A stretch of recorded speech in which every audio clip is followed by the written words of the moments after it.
竹さんと6月中旬頃にね、私の部屋にトントンって来て、それで車持ってくるからそれを共同利用しないかっていうこ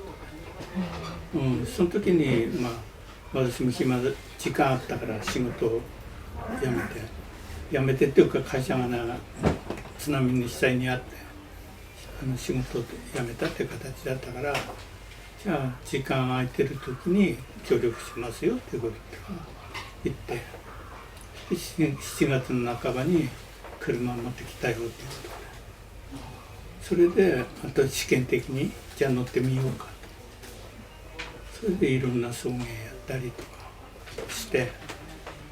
7月いっぱいで結論が出なくて、じゃあもう1週間やろうっていうことで8月7日あたりにじゃあやりましょうと、せっかく車も持ってきてくれたんだし。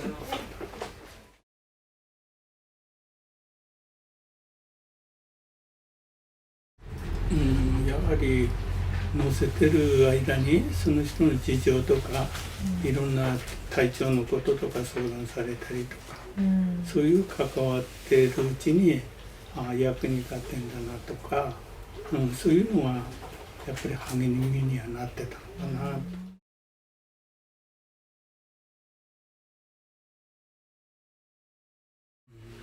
そうだね、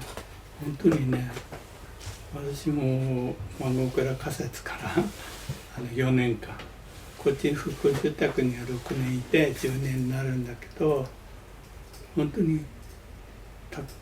武さん代表なんだけど、最初からいろいろな段階を踏まえて知ってるので、